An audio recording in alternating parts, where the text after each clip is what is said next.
Hello and welcome to my channel. This is Gwen and this is Home to Inspire DIY and Decor.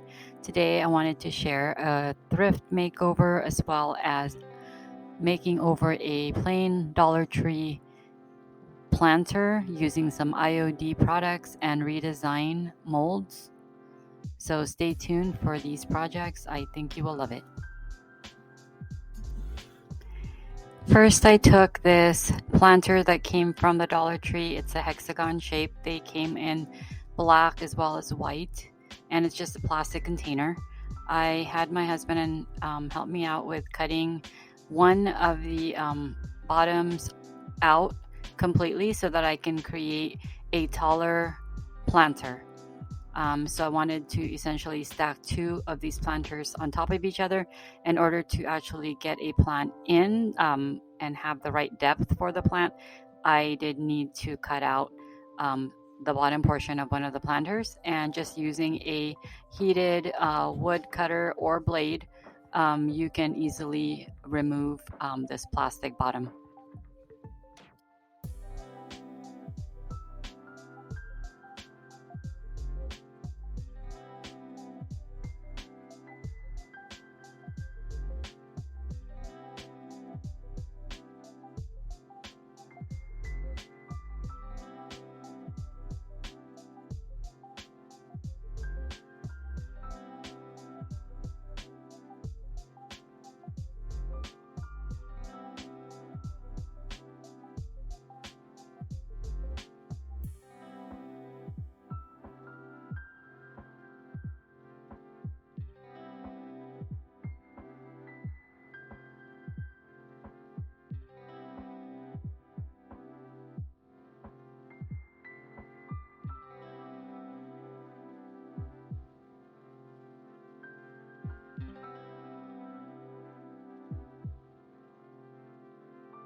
I did add some white wax.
Next, I'm using some IOD Transfer pots or pots transfer. I chose a transfer that has Le Jardin, which is the garden word, and I really like how that came out. It's very fitting with the whole French farmhouse, the whole aesthetic of this flower planter box. It's not really a box, but it's a flower planter. And it has a stone-like finish. It kind of gives it the illusion of some sort of stone pottery or concrete or something like that. And I really like the look of it. It really has that very cozy feel, and I hope you guys really enjoyed this process. Project 2 is a thrift makeover, and I just thrifted a wall vase or wall pocket. It's rather large and it came from the thrift store, obviously, and it has been a long time coming since I have thrifted this, and I've been meaning to go ahead and give this a facelift.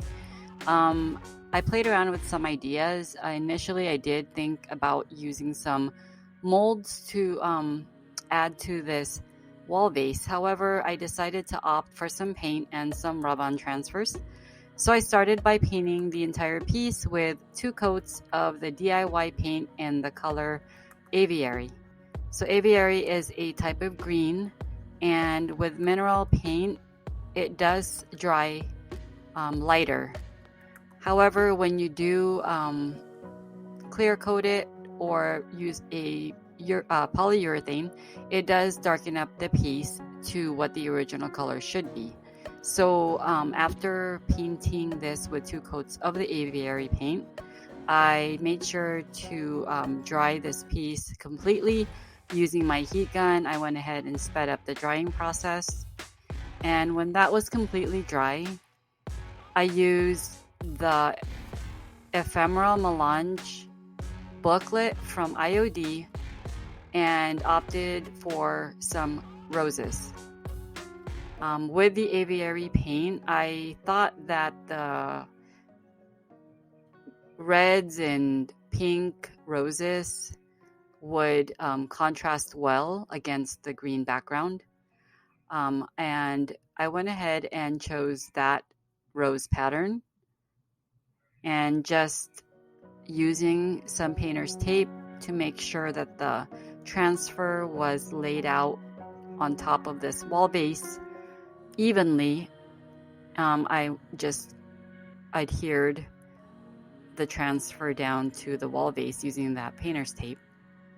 I feel like it worked to my disadvantage in hindsight, because after seeing the end result, there was some cracking in the center of the roses running vertically down the wall base. You can see it close up, but it really doesn't bother me much because I do like the whole shabby chic vintage distressed look, and it just adds to that aesthetic. I mean, it just gives it more character, and I'm not really caring about if something looks new or anything like that or perfect. I do like shabby chic and the rustic feel and vintage worn look of things. So for me, it didn't bother me one bit. But if I was looking to do this over again, I probably would not use the painter's tape. Maybe just, if I did, I would not stick it on too tightly, maybe giving it a little leeway, and probably starting from the center of the vase as opposed to the side. So I think that was where my mistake uh, was. I should have started from the center and worked my way out. I think that it would have prevented or at least decreased the chances of the rub-on transfer from cracking as much as it did. But again, for my taste and my aesthetic, it doesn't bother me one bit that it did have that cracking in the rub-on transfer. But if you're looking for a more perfect appearance, definitely probably stay away from using painter's tape or any type of tape. Maybe just use your hands to hold it down in place. Or if you do use tape, just make sure it's not stuck on super tightly. You need to have some give in that transfer so that you're not having the separation of the design onto your project. So that's just my take on it. Then after I was completely done with rubbing on the entire floral pattern onto the project, I used some varathane, polyurethane, and just sealed in the entire piece, sealed in the mineral paint as well as the decal, so it will prevent it from chipping off or flaking off or any of that type of thing. And I just wanted to deepen that color, and using that finished coating, the protective coating, it does deepen the color back to its original color, which is more of a darker green. So I really like how this ended up looking. Again, it's just simple. It was a simple makeover. It's just some paint and some rub-on transfers. Nothing too extensive. I didn't go too crazy with embellishing or adding anything too extra to the project. I felt like just the color itself as well as the rub-on transfer just made such a big difference and impact to this piece that I kept it the way it is. I really like the look of it, love the colors on it, and I hope you guys like this as well. And I hope that I inspired you guys